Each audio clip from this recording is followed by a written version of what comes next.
Thank you for joining the Pennsylvania Dental Association for tonight's webinar on interview tips.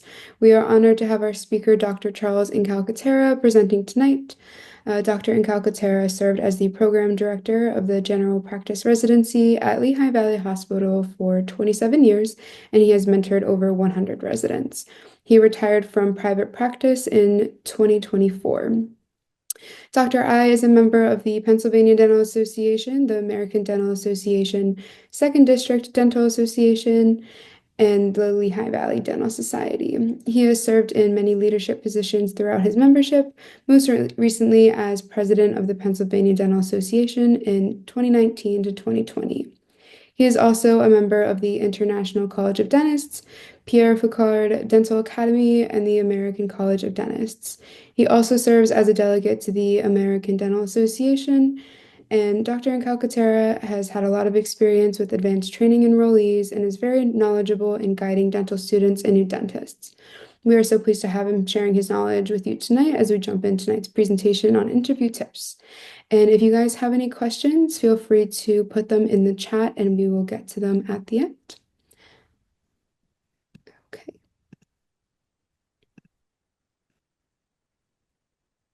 All right, well, thank you for the introduction. Welcome, everyone. Glad you're here with us tonight. I appreciate you taking time out of your schedules to join us for a little while to go through this presentation. This will probably be about 30 to 40 minutes long. There's a follow-up presentation that's going to be held on March 19th. This is the first of kind of two that I'd like to do. I give this to my residents at Lehigh Valley Health Network every year. And the first one is on interview tips, and the second one is on contracts. At the end of this presentation, you're going to see a slide that will kind of go over the content of that lecture. So that is a good one to listen to as well. That one's a little bit longer, but this one's a little bit more straightforward and a little bit easier to present. So as Amanda said, I was the program director at Lehigh Valley Health Network for 27 years. And what happened was the residents used to bring me contracts that they got, offers for jobs, and I'd look them over and I started, helping them out with negotiating some of the parts of those contracts. And then I thought, it's a good idea maybe to give a lecture on interviewing as well. So I did some research on this as well and developed this lecture series. So I always like to start with goals and objectives of a lecture. And so what I want to let you know is by the end of this evening's presentation, I'd like you all to be familiar with the interview process itself, know how to prep for the interviews in advance, become familiar with questions that you should ask as well as those that might be asked of you, know some follow-up strategies, and it's not on the slide, but understand what questions to ask when offered a contract. So we'll go over that again at the very end. We'll do a quick preview of the next presentation. All right, next slide.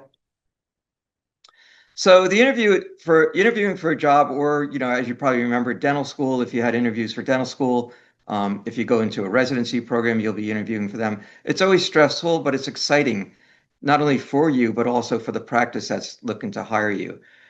You're both interviewing each other. Remember that they want to put out a good presentation to you, just as you would like to give a good presentation to them. There are different methods in place by practices. You might meet directly with the owner of the practice. Sometimes it's just the practice manager who might be sort of doing a screening interview with you.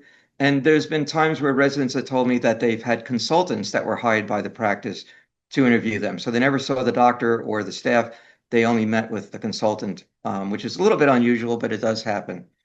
And with the distances that we have and the technology we have today, obviously, there may even be virtual interviews. So there's different types of ways of going about this. Interviews are an opportunity not only for the practice to learn about you, but again, also for you to learn about the practice. Remember that ultimately you are in control of your own destiny. When you're going through interviews, just relax, make sure you breathe, be yourself, exude confidence, but don't exude any bravado. Don't show too much swagger. Just be humble and be yourself. So it's just a little tip there. Next slide, please. I always recommend that be open to a variety of opportunities and locations. A lot of people might like just say, oh, I only want to work in the city or in a suburban area, but really take a look at any opportunity that you have available even considering the rural areas. The rural areas have less competition. There's fewer dentists, and as a result, there's more ability to earn a higher compensation based on the fact that you may not have to participate with a lot of insurance programs and such like that. So being in a rural area does have its positive aspects to that. I always recommend that you get some help in preparing your resume. You can even check Google or Chat GPT or G, whatever they are, and for resources on how to do this, formatting. You can add a photo. I know that's been controversial. I've seen articles that say you don't add a photo, but I think it's a good idea because if they're going to interview a lot of different candidates, it's nice to have your picture out there so they can kind of remember you a little bit easier. Um, don't put your social security number or your date of birth on the document. You don't want to give your age out. That's actually kind of protected information. If you want, you can put your contact information. Obviously, you want to put your email address, phone number. If you want to have your physical address, that's fine too, but it's not necessary. And I always recommend that you have a list of personal references.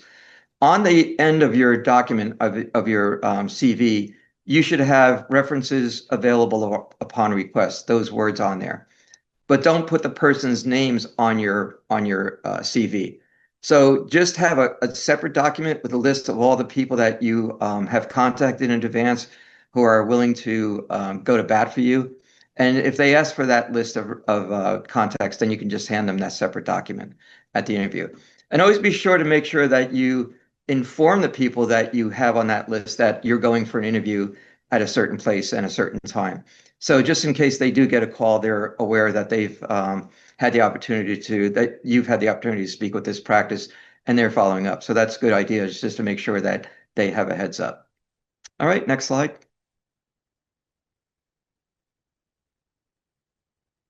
So before the interview, do a little research on the practice. Obviously, you want to look at the practice's website, see what you can glean from that. It might tell you about the type of dentistry they do. Are they more of a cosmetic practice? Is it a family practice? Is it heavy on implants and prosto and things like that? So it's a good idea to take a look at the practice's website. Look at their social media, their online reviews, but be a little bit cautious about a few negative reviews. It's almost impossible to please everybody and always have 5-star reviews. So it's not unusual to see 1 or 2 reviews that aren't not so great. But if you see a lot of them, that's a kind of a red flag. But obviously, you're not going to see 100% 5.0s all the time. If you do, that's great. But also that's also could be that they're weeding out the lower reviews. So just be a little bit cautious about that. You can speak to local specialists about the practice if you know anybody that's an oral surgeon, an endodontist, a periodontist, a pediatric dentist that are in the area, and you might know those people, and you're going to interview in a general practice program. Then you could talk to those specialists and see what their feeling is about those particular practices. And also, you could check the State Board of Dentistry to see if there's any violations, which is really, again, unusual, but there is a resource there that you could use as well. It's important that when you're looking at the practice's website, you make sure that their values align with yours with respect to their professional approach, patient mix, financial stability, and as well as services offered by the practice. So, how does the practice look based on the website that you're seeing? And then you can obviously check that out when you go in person to that interview. Okay, next, please. So I recommend creating a portfolio. If you're in school now and it's probably very difficult to have a lot of statistics, but on particular cases that you might be working on, do some photos if you can. Obviously get permission and make sure the patient's information is protected. But as far as their images and stuff like that. But if you can take some pre-op photos of models, develop a treatment plan and maybe present that on a slide, and also any kind of post-op photos of finished cases. I think that's pretty nice to have. It's a nice, valuable thing. You can put that on a flash drive and give it to them or send it to them if you wish. But I think that's a nice thing to do. Statistics, again, in dental school, you're not doing a lot of procedures. But if you are doing, a particular high number of, composites, or if you're doing a lot of dentures and such like that, it's good to highlight that as well. And, you can kind of determine your speed. Now, again, I know dental school, I've been there, it's 4 hours in the morning and 4 hours in the afternoon, or three, or whatever it is. But, for example, a crown prep, you can determine how long it takes you from the time you place that burr on the tooth until you've actually finished the preparation. And then, whether you're scanning or taking a final impression and then making a temporary, you can kind of time yourself. Not all the downtime that you have when you have to have professionals look over your shoulder, but the actual time that it takes you to do that. And obviously, as you get further in your career in dental school, and if you go into a residency program or a private practice, that's going to increase. But it's a good idea to kind of gauge your speed. And then just highlight what you like, what you have as far as your goals, and as any procedures that you like. If you like doing endos and you want to highlight that when you create your portfolio, that's a good way to go too. Okay, next slide. Thanks. So a little story here. When I was with the hospital as the program director, I was invited to be on an interview for an executive that was coming in for a pretty high level in the hospital. And a number of program directors from different specialties were invited to attend also to this interview. And what I found out that what goes on behind the scenes that you don't really realize. So what I was told was that everybody in the hospital that's going to have contact with this person knows that they are coming. The front desk person knows they're coming. They have their picture, they have a little background information on them. And when they are have an introduction and tell them how to get up to the executive suites, that's an interaction right there. When that person gets up to the executive suite, they're probably sitting in a waiting room, maybe have interaction with the secretary that's at the front desk there, and that person's watching them. And then that person goes into the interview, has their interview, and they leave. So they could have a great interview, be wonderful, smiling and happy and all that, but they might have treated the front desk person with disrespect, and might have been disrespectful or cold to the secretary in the waiting area. And that counts. That really counts, because that's the person didn't realize that they were actually really being interviewed from the time they stepped in to the time they left. And that was very interesting that they kind of subtly take a look at the person from all aspects and not just their interview. So my point of that is to make, in the first line here, make it a good impression on everyone that you meet in the office. It's a really good idea that if you meet the front desk person, that if they have a business card, you may want to ask for that. If not, just take a note of their name, make a mental note of their name, because that's going to come up in a few minutes as to why you want to do that. Be pleasant, smile, show interest, have a positive attitude. They can see that during an initial interview. They can't tell what your clinical skills are during an initial interview. So having a positive attitude and being pleasant and smiling is an important part of your interview. Show interest in the practice's situation. Find out if they just lost an associate, or if the practice is growing and they need to meet demand, or is the dentist or the owner is thinking of retiring or looking to bring in a partner or transition out. So try to find out what the situation with the practice is as to why they're looking for a new practitioner. Before you leave the interview, if you're interested in them, let them know with positive feedback. Okay, you can say things, I like what I've seen here. I see your practice philosophy matches mine. I think I would fit in very well in this practice. So give some positive feedback if you really like what you see and you're excited about it, and make sure that they know that you have some positive thoughts about the practice. If you didn't like the interview, if it didn't go well, you didn't like the practice, you were not treated well for some reason, still be gracious. Just say some neutral comments. Say, you have a nice office. Thank you for your time, or I appreciate you meeting with me today. But don't be overly enthusiastic, but just still always leave on a positive note so that you leave a good impression, and I think that's just a smart way to go. All right, next slide, please. So we're going to start asking or talking about questions that you might be asked, and we have two slides. There's a bunch of questions that you might be asked. I'm going to throw in one other that that I didn't think of when I was putting this slide presentation together, but I'm going to throw that in there as well. So number one, the top on the center at 12 o'clock there is what can I bring? What can you bring to this practice?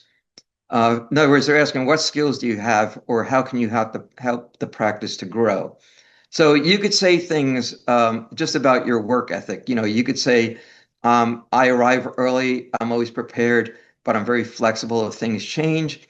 I strive to do my best all the time. I'm a team player. I'm adaptable. I can work with different personalities. I treat others with respect and empathy. I'm accountable, respectful, efficient. I'm dedicated to lifelong learning. So those are some skills that you can bring to the practice. I think that would be very impressive. What procedures do you enjoy most and which are most challenging to you? I think that's really important to be quite honest about that. If you don't feel comfortable with endo, you could certainly say that. But you could also say, one of the things I'm thinking about is maybe taking some hands-on endo courses after I get out of school and increase my skills with that. So be honest about what procedures you enjoy and those that are more difficult for you. Again, going back to the timing, typically they'll want to know how much time it takes you to do a single crown. Maybe not a molar endo, but at least a single crown. That's kind of a benchmark.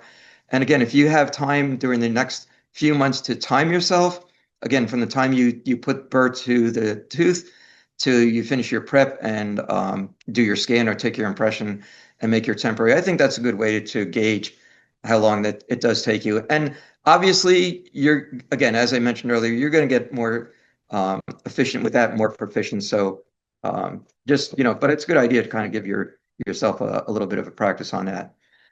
This question about what are your future plans? They might say, is there anything that could change those plans? This could be a tricky way to find out your long-term commitment to the practice.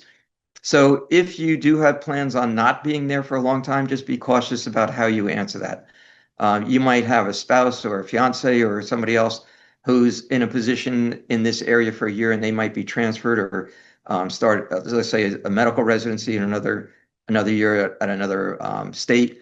So, you don't want to give too much away, but, just be cautious about how you answer your future plans. And your long-term goals, these could be things such as purchasing a practice in the future. As I mentioned, maybe you want to get some additional continuing education skills. You may want to take some advanced courses in prosthetics, occlusion. There's many institutes out there or in aesthetic dentistry. So those could be some of your long-term goals that you're talking about. Now, the one question I didn't put on here, which is something I just met with a pre-dental student who wants to go to dental school, and he was showing me his resume and everything. And I asked him this question. I said, tell me something about yourself that's not on your resume. And he really kind of got stuck for a minute there. He really kind of had to think about it. And I like that because that does make you think, okay, instead of just having rote answers, it gives them an opportunity to say, oh yeah, let me tell you about, he actually told me that he has a detailing business and he's, been doing this for a number of years and he has a love of cars and such like that. So it was a nice way to kind of get him a little bit off his, normal comfort zone. And so you might hear a question that says something like that. Tell me something about yourself that is not on your resume. Whether it's cooking, reading, movies, friends, whatever, just make sure you kind of have that in the back of your mind too. All right, next slide, please. Top one again at 12 o'clock and then going off to the right. How would you handle a difficult or upset patient or parent? Tell me about your patient management skills. And going along with that, have you had any conflicts with staff members, colleagues, or superiors, professors, attendings? And how did you resolve that? So again, they might want to see how you handle difficult situations and how you kind of manage conflicts. Describe your personality in a few sentences. You could realize that you're a type A person, and that's just your personality. You could be a relaxed and laid back person, and that's your personality. I have a good sense of humor, but I know when to use it best. And I'm a serious person. I'm very focused and, want to be sure I'm always doing things the right way. So describe your personality. You can even ask your friends, how would they describe you? And, that's something that you might be able to emphasize. Are you open to working late or on weekends? They're trying to see if you're flexible as far as they may have evening hours or be planning on evening hours or planning on weekend hours that once you join the practice. And they may also be concerned about if you are available to take call and how would you handle that. And we'll talk about that in the next program. And what are you looking for as an associate in this practice? You may be looking for independence, or you might be looking for a mentor who's going to have time to work with you on a regular basis. And if that's the case, you really want to make sure that that is available to you. If you really want a mentor, you may want to ask them. And I think we asked this in the next one is um, how that how that how that works for you. Okay, do they have time to mentor you, and at what level? How close will they give you mentorship, or how detached will it be, or how far away will they be from you to be able to provide that? So um, let's go to the next slide. So questions you should ask, and I'm going to start at the bottom. Okay, you don't want to go in when you have an opportunity to ask a question and lead off with compensation. Okay, what's the salary going to be? What are the benefits? That may develop as the interview goes on. They may bring that up to you, but that's not something you should start with at the beginning. Okay, if they bring that up, it's certainly reasonable to have that discussion. If they don't bring it up, don't worry about it, because if you get an offer, then that information will be presented to you. So again, never lead off with that question, but don't be afraid to talk about it if they do bring it up. Now, if you are asked about salary, I always like to break things down into like the smallest possible thing I can do. So I'm going to give you an example.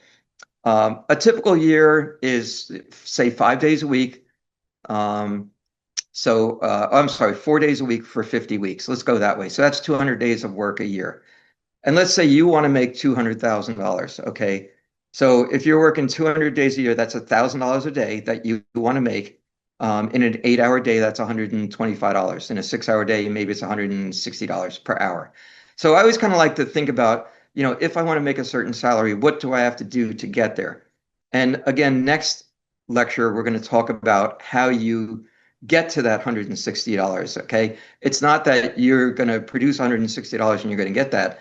You're going to be paid based on either collections or production. So we'll talk a little bit more about that. But again, if you have in your mind what you want to make, don't be afraid to discuss that. I have a goal and this is what I'd like to make, et cetera. So again, don't start off with it, but if it comes up, that's certainly reasonable to have that discussion. So let's go to the top left there. What are your practices and treatment philosophy? Okay. I always had in my practice a philosophy statement, and my philosophy statement was the most important person that walks through our door is not me. It's not the hygienist. It's not the assistant. It's not the front desk person. It's the patient. Okay. And our focus has to be on that patient. So that was my philosophy. It's a patient-focused type of philosophy, doing the best you can, providing the highest quality care, educating patients about their oral health, and making sure they understand that, and trying to do the best you can. So that was my philosophy. So you can ask that. You can certainly ask them, what are their treatment philosophies? What would be expected of me as an associate? Would you be limited to certain procedures? Would you be doing a lot of hygiene visits? This is something that right now there's a bit of a shortage yet with a hygienist. And I do hear of a lot of residents who are getting jobs and they're doing a lot of hygiene. And that may not be the end of the world in the beginning, but obviously you want to be able to do the more productive procedures so you can gain a higher salary. So you do want to ask that question, what's going to be expected of me? All right. What is the schedule like? How many days a week would you be working? How many hours a day? Is this full-time? Is it part-time? What are any on-call duties? So, for example, if it's a large practice, let's say there's 4 docs in a practice, do you each share on-call equally? And maybe you want to ask if you do get called in on a weekend, would there be a dental assistant available to help you out at that? I never liked to go into my practice alone. I was an independent practitioner. I never liked to go in alone. So whenever I had a call over the weekend, I would always ask my dental assistant. I'd call her and say, "Hey, can you come in? And what's a good time for you?" And then I'd call the patient back and say, "Yeah, I can come in." Never want to be left alone with a patient, male or female. And I always think it's a better idea to have somebody there as a backup for you. I didn't know where most of the supplies were in my practice, quite honestly. So I'd be lost without. I'd be opening drawers and slamming them closed because I couldn't find something. So having a dental assistant there was really kind of key. So you could ask that as well. And then we're going to talk a lot more about this again in the next presentation. Would you be considered an independent contractor or an employee of the practice? Okay. There's a huge difference there. Employees have a lot of benefits. Usually independent contractors don't. So you can ask that question as well. All right, next slide, please. Other questions you should ask. These are questions that you should ask as well. How do you, what things are you looking for an associate to bring to the practice? What type of insurance plans do you participate with? Again, we're going to go a lot more into this, but when you think about a practice that has either full fee for service, I'll give you the example of a crown. A crown might be $1,500. And if they do a crown, they expect $1,500 from that patient or from their insurance plan, and that's it. If you participate with a lot of different insurance plans, sometimes they don't give you the $1,500 for a crown. It might be $800 for the crown. And that's all you can charge the patient if you're a participating provider. So if you have a practice that has a lot of insurance plans that are not the higher end plans, that they're taking a mix of fee schedules, you may not make as much as you thought you'd be making. If you're going to make, say, 30% commission on a crown, that's $500, right? But if you're going to make 30% on that $800 crown, you're only going to make $240. So you may want to ask what type of insurance plans they participate with. What practice policies do you have in place for payment and collection and insurance? Again, an efficient practice will usually collect their co-pays up front. Any deductibles that the patient have would be paid up front, and then they would submit to the insurance so that the only thing they're waiting for at the end is the insurance payment, not the patient payment. The bad way to go about it would be just to say, oh, we're going to send the insurance in and we'll wait for them to figure out how much they're going to pay, and then we'll start collecting the money from you. So that's a bad way to collect things. So you want a practice that's efficient in how they collect. Tell me about your patient base. Is it a family practice? Is it an aesthetic practice? Is it a practice that has a lot of kids? Do they have a lot of elderly adults, geriatric patients? So that's the type of thing you could ask. How do you grow your practice? Do you actively market your practice, or do you depend on referrals? Do you use social media? Which platforms? Would I be expected to contribute to the messaging for the practice on social media? So that may be a question as well. And then what are the current and future goals for the practice? Where do you see the practice in 5 or 10 years? Are you referring a lot of things out now that I might be able to keep in the practice? But, what do you look for as far as the practice growth and where are we there? So that's that one there. So, all right, the next slide. So we're getting toward the end of the presentation, actually. We just have a few more slides, but I think this is very important. And I want to read something to you that I found in a newspaper article, and then another little blurb that I got. So I always recommend that you have a stack of blank thank you notes. You could buy a stack of 10 of them or so, and keep them in the car. And when you went into the front and you met Jane at the front desk, you write a little thank you note saying, "Dear Dr. So-and-so, it was really a pleasure to be here today. I enjoyed meeting Jane and the rest of your staff. I see that your practice philosophies match mine. I would feel very comfortable working here. I could see myself as a great part of your team. Thank you for the interview." Okay. Sign that, put that in the envelope, seal it, put a stamp on it, address it while you're in your car. Go to the nearest post office that you can find and drop it in the mailbox tonight. Okay. This is what I read in a newspaper article about thank you notes. And this is interesting. It says, "My parents taught me early on that there is a difference between saying thank you and writing thank you. The spoken thank you is fleeting. Not that it's meaningless, but extending thanks in writing makes it more intentional, more thoughtful, a sort of archived gratitude that doesn't expire, a moment you can return to." And then I got this other little flyer from my realtor talking about thank you notes too. It was very interesting. It just came a couple weeks ago. "Why write a note? It deepens the personal connections. It shows you cared enough to take the time to do so. It will surprise the recipient, and it creates a tangible keepsake." So Today's the digital world. We like to text, we like to do email, we like to Instagram, we like to do all this stuff.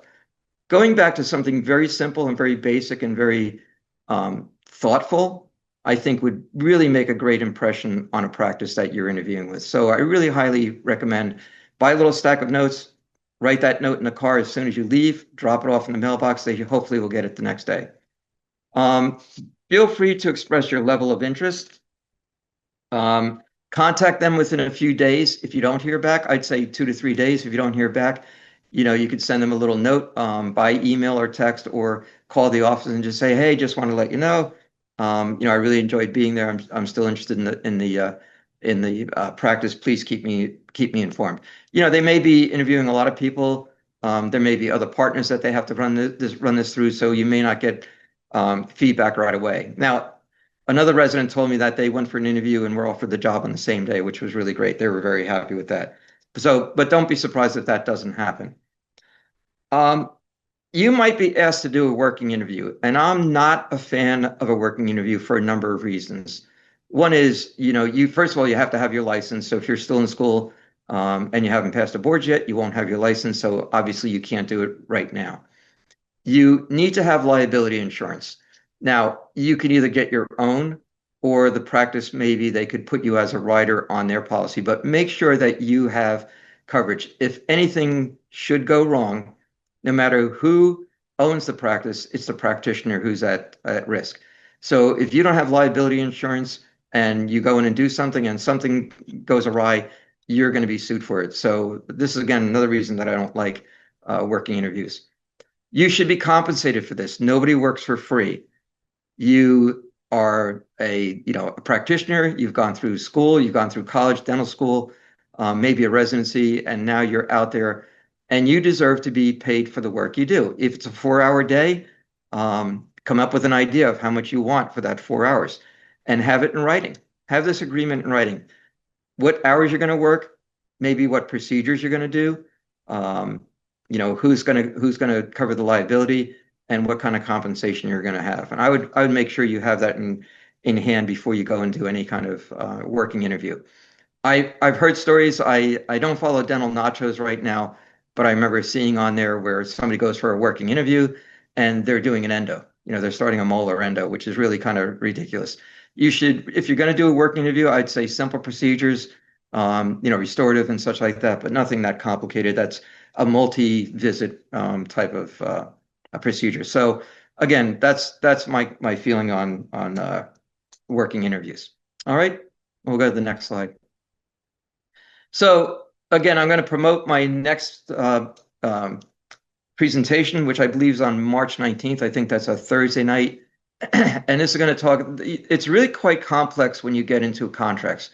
Again, I gave this lecture to the residents not too long ago, and they said, wow, there's really a lot there, and there really is. And it's very, very important that you have all of your ducks in a row when it comes to reviewing a contract and making sure that it's signed, sealed, and delivered. So some of the things that you're going to want to talk about in a contract is the length of the contract. And does it renew automatically, or do you have to renew it within a certain time period? Maybe within 90 days of the end of the contract, you have to sit there and renew it. Different methods of compensation. We're going to talk about that. So how are you paid? What's the method of compensation for you? What are the hours of the practice's expectations of you? What times are you going to be there?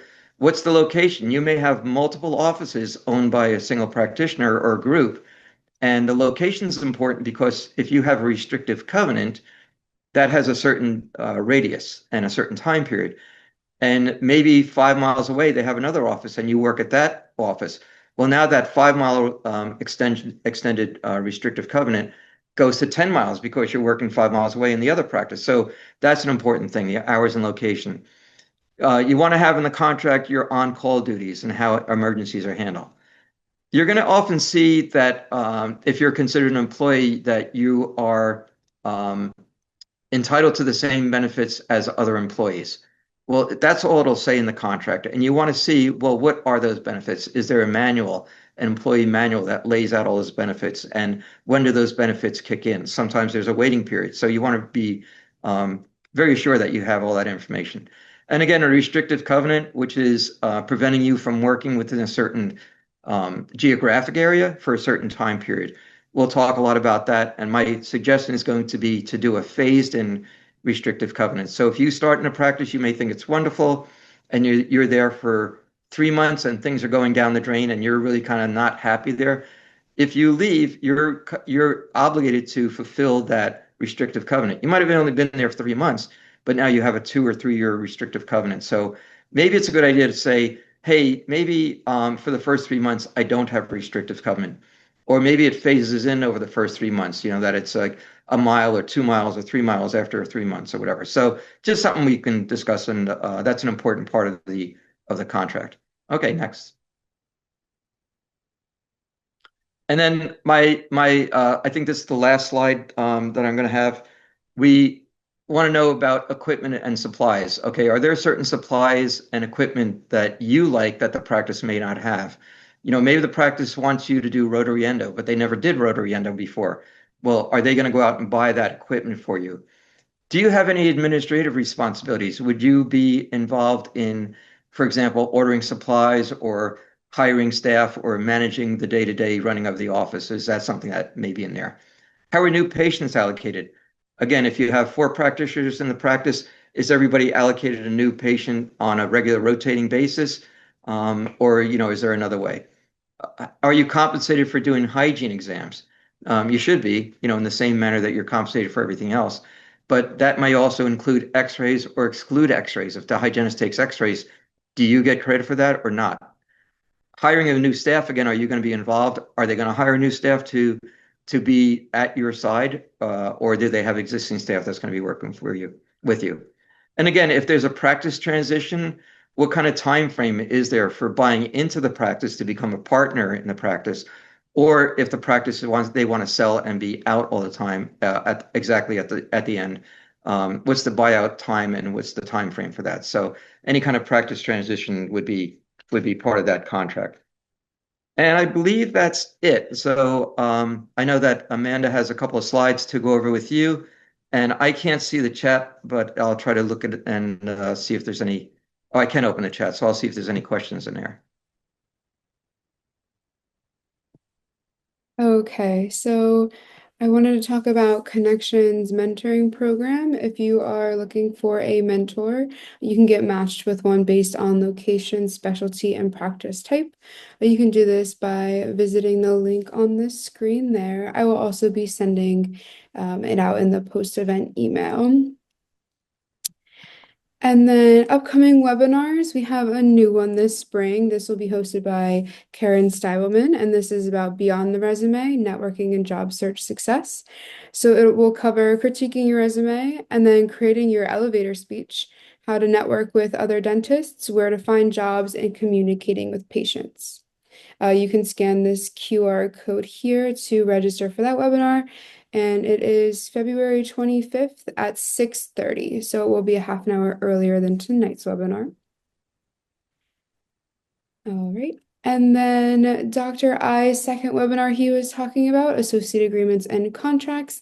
That will be Thursday, March 19th from 7 to 8 p.m. So you can register through this QR code if you have not already.